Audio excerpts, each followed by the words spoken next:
Hello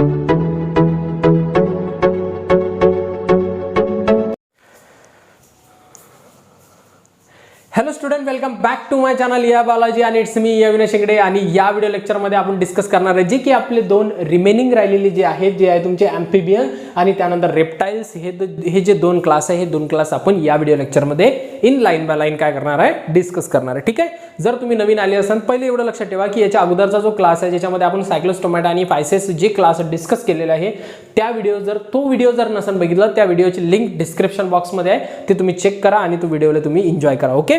जर नवीन आले असेल, नवीन स्टुडंट जर असतील, इन्सिडेंटली जर तुम्ही या प्लॅटफॉर्मवर आले असाल तर नक्की चॅनलला सबस्क्राईब करा.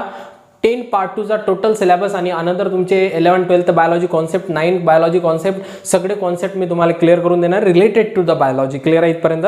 ठीक आहे. तर सगळे जे आहेत ते सगळेजण आले असेल तर व्हिडिओला फर्स्टली लाईक करा, कमेंट्स पण करा आणि नवीन आले असेल तर चॅनलला सबस्क्राईब करा. ओके. चला मग स्टार्ट करू आपण. हे जे की तुमचे क्लास आहे, जे आहे तुमचे ॲम्फिबियन्स आणि त्यानंतर तुमचं रेप्टाइल्स. क्लिअर?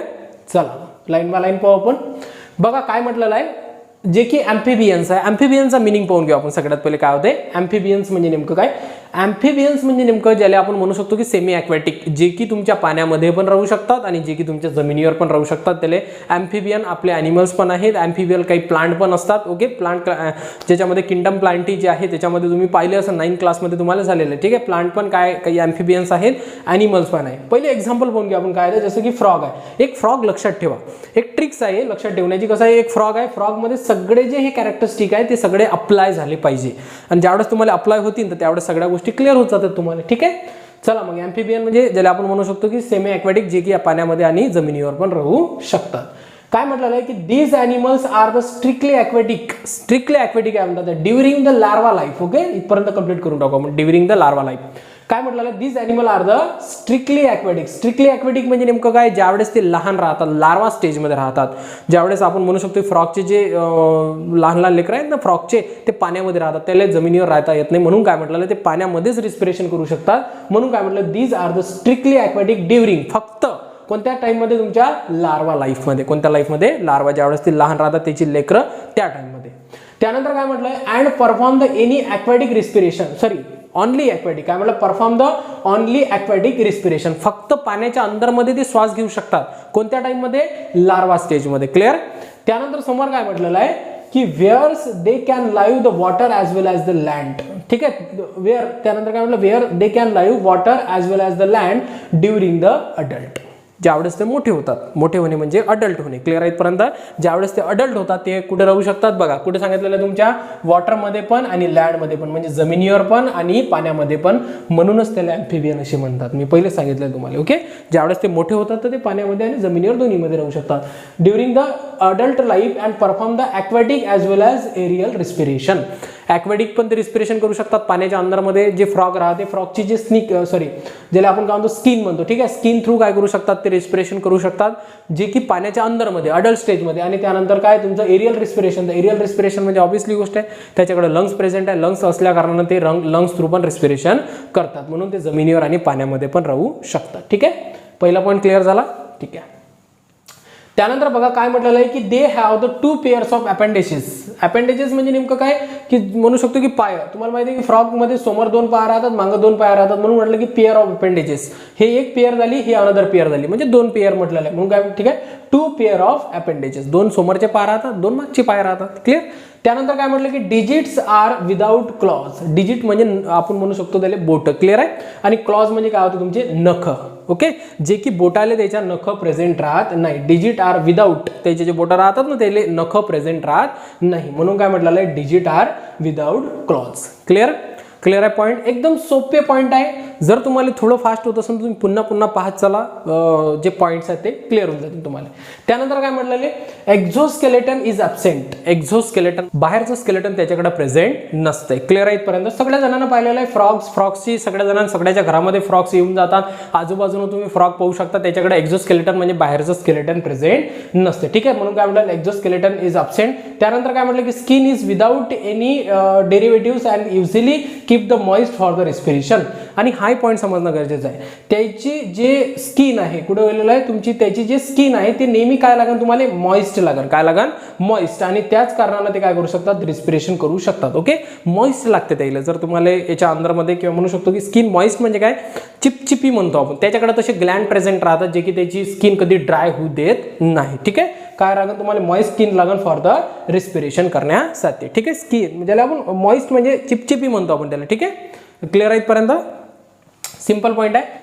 चला ठीक आहे, नेक्स्ट पॉईंट काय मग तुमचा, काय म्हटलेलं आहे की external year is absent. External year म्हणजे बाहेरचे कानं. बाहेरचे कानं काय राहतात म्हणते, ॲब्सेंट राहतात. ऑब्व्हियसली गोष्ट आहे, बाहेरचे, अंदरची राहतात, बाहेरचे सांगितलेलं आहे फक्त. ठीक आहे, बाहेरचे कानं म्हणजे एक्सटर्नल इयर इज ॲब्सेंट म्हणजे नेमकं काय, एक्झाम्पल मी तुम्हाला काय कन्सिडर करायला सांगितलं, फ्रॉग फक्त समजा. फ्रॉगले कधी बाहेरचे कानं पाहिले तुम्ही, अशी पद्धतीची कानं राहतात का, मोठमोठे कानं आहेत बा, नाही असं काही प्रेझेंट नसते त्याला. ठीक आहे, तर एक्सटर्नल इयर इज ॲब्सेंट म्हटलेलं आहे. बट त्याच्यामध्ये काय, टम्पॅनम इज प्रेझेंट. टर्म पॅनम म्हणजे बेसिकली काय बघा, टर्म पॅनम म्हणजे नेमकं काय की त्याच्या अंदरमध्ये म्हणजे हिअरिंग करण्यासाठी जे ड्रम प्रेझेंट राहतात, ज्याला आपण एअर ड्रम म्हणतो, ते प्रेझेंट राहतात. म्हणजे त्याला आवाज येते. अलग लक्षात पर्यंत फक्त त्याच्याकडे काय ॲब्सेंट राहते, एक्सटर्नल इयर ॲब्सेंट राहते. क्लिअर, सगळं क्लिअर झालं. ओके, त्यानंतर काय म्हटलं की निक इज प्रेझेंट म्हणजे जे की निक आहे, नेक ज्याला आपण म्हणतो, आपण नेक म्हणजे मान. ओके, मान त्याच्याकडे प्रेझेंट नसते. मानीचं काय फंक्शन आहे, आपल्या जे नेक आहे आपले नेकचं काय फंक्शन आहे, जसं की मुवमेंट करणे, जिकडे तिकडे पाहिणे.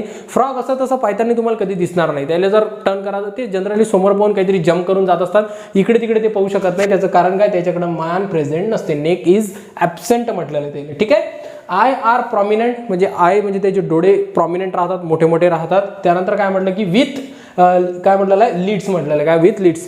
आता बघा, लीड्स म्हणजे नेमकं काय की जे आपण म्हणतो आपल्याकडं 3 लीड्स म्हटलेलं आहे. किती प्रेझेंट आहे याच्यामध्ये, विथ लीड्स प्रेझेंट आहे म्हणजे 3 प्रेझेंट राहतात. एक आपल्याकडे खालचे वरचे आणि त्यानंतर अजून पण त्याच्याकडे प्रेझेंट राहतात. म्हणून काय म्हटलं की eye are prominent with lids म्हटलेलं आहे. ठीक आहे, क्लिअर आहे इथपर्यंत. ठीक आहे, एक्झाम्पल पाहून घ्या. त्याचे एक्झाम्पल आहे तुमचं फ्रॉग्स एक्झाम्पल आहे, त्यानंतर टोड्स एक्झाम्पल आहे, सॅलामेंडर एक्झाम्पल आहे. फ्रॉग म्हणजे आपण फ्रॉग सगळ्यांना पाहिलेला आहे. त्यानंतर टोड्स त्याच्यासारखा दिसतो एकसारखा, त्यानंतर सॅलामेंडर. ओके, सॅलामेंडरची पण डायग्राम तुम्हाला पाहायला भेटून जाईल, जे की तुम्ही पाहू शकता, जे की काय तुमचे एक ॲम्फिबियन्स आहे, जे की पाण्यामध्ये आणि जमिनीवर पण राहू शकतात. क्लिअर आहे इथपर्यंत.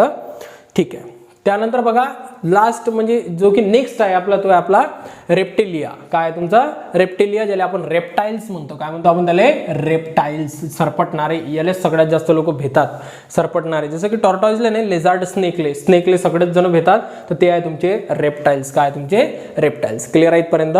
ठीक आहे, तर चला वन बाय वन आपण रेप्टाइल पण डिस्कस करू. म्हणून काय म्हटलेलं आहे की according to course of animal evolution, समजून घ्या हा पॉईंट काय म्हटलेला आहे. According to the course of animal evolution, these are the first terrestrial animal with the creeping movement. काय म्हटलेलं आहे, क्रेपिंग मुवमेंट. क्रेपिंग म्हणजे सरपटणे. ओके, काय म्हटलेलं आहे की according to course of animals म्हणजे ॲनिमलच्या कोर्समध्ये सगळे त्याच्या पहिले काय होऊ शकतो, आपण पाण्यामध्ये आहेत. पण जर आपण म्हणू शकतो की स्ट्रिक्टली काय म्हटलेलं त्याच्यामध्ये, according to course of animals these are the first true terrestrial म्हणजे जमिनीवर जे गेले पहिले जे ॲनिमल्स होते ते कोण होते, तुमचे रेप्टाइल्स होते. क्लिअर आहे इथपर्यंत. ओके, म्हणून म्हटलेलं आहे अकॉर्डिंग टू कोर्स ऑफ इव्होल्युशनच्या कोर्समध्ये these are the first terrestrial animal creeping movement म्हणजे सरपटणारे. ओके, काय करतात ते सरपटतात. ठीक आहे, याच्यानंतर पण दिलेलं आहे तुम्हाला कुठेतरी. ठीक आहे, क्रेप म्हणजे सरपटणे, क्रेपिंग मुवमेंट. त्यानंतर काय म्हटलेलं आहे की these are the cold blooded, ज्याला आपण पॉयकिनोथर्म्स असे म्हणतात. कोल्ड ब्लडेड म्हणजे नेमकं काय, मी तुम्हाला पहिल्या लेक्चरमध्ये समजून सांगितलेलं आहे. कोल्ड ब्लडेड म्हणजे नेमकं काय, जे असे काही ॲनिमल्स आहेत त्याचं जे ब्लड किंवा ज्याची जे बॉडी टेम्परेचर त्याला मेंटेन करावं लागत नाही. जशा पद्धतीने इन्व्हायरमेंटचं टेम्परेचर राहील तशाच पद्धतीने त्याचं बॉडीचं टेम्परेचर व्हेरिएशन करून घेईल. जसं की म्हणू शकतो की थंडी पडली तर त्याची बॉडी थंडी होऊन जाईल, जर गरमी झाली तर त्याची बॉडी गरम होऊन जाईल. क्लिअर आहे इथपर्यंत. ज्याला आपण काय म्हणतो कोल्ड ब्लडेड म्हणतो, ज्याला टेम्परेचरची काही घेणदेण नाही, ज्याला आपण पॉयकिनोथर्म्स असे म्हणतात. क्लिअर आहे इथपर्यंत. ओके, आपल्याला आपल्या बॉडीचं जे वॉर्म ब्लडेड आहे त्याला आपल्या बॉडीचं टेम्परेचर मेंटेन करावं लागते. आपली बॉडी थंडी नाही पडली पाहिजे, थंडी पडली म्हणजे डेथ होणे आहे आपली. ठीक आहे, तर ऑब्व्हियसली गोष्ट आहे की these are the cold blooded, ज्याला आपण काय म्हणतो पॉयकिनोथर्म्स असे म्हणतात. Clear.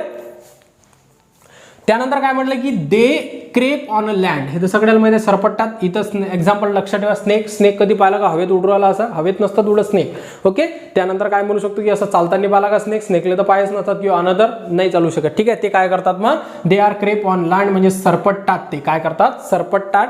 As there the body, काय म्हटलं as there the body cannot be the lifted up, म्हणजे ते उचलू नाही शकत स्वतःच्या बॉडीला. ओके, लिफ्ट नाही करू शकत म्हणून काय करतात ते सरपटतात. क्लिअर आहे इथपर्यंत? ओके, क्लिअर आहे सगळ्यांना?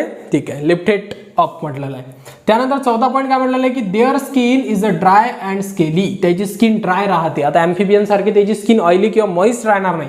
त्याची जी बॉडी आहे, जसं की आपण इथं बॉडीचं जर काढलं तर काय म्हटलेलं ड्राय आणि स्केली, अशा पद्धतीची स्केल पण त्याच्याकडे प्रेझेंट राहतात. असे तुम्ही एक बेसिकली पाहू शकता तुम्ही कोणतेही याच्यामध्ये एक्झाम्पल, नाही तर मी एखादी इमेज देऊन देईन तुम्हाला. ठीक आहे, त्याची बॉडी काय राहते स्केली राहते. काय राहते स्केली. क्लिअर, त्याच्या बॉडीमध्ये स्केल प्रेझेंट राहतात पण वेगळ्या प्रकारचे, स्किन ड्राय राहते.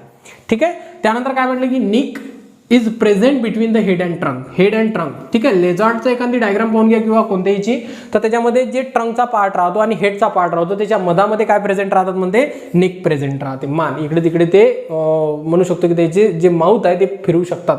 हे टोटली जो पार्ट आहे हे फिरू शकतात. ओके, म्हणजे आपण इकडे तिकडे पाहण्यासाठी आपण कशाचा यूज करतो आपल्या नेकचा, ते पण इकडे तिकडे पाहू शकतात. म्हणजे याचा अर्थ काय की त्याच्याकडे नेक प्रेझेंट आहे म्हणून काय म्हटलं neck present between the head and trunk. Okay, clear आहे इथपर्यंत? ठीक आहे.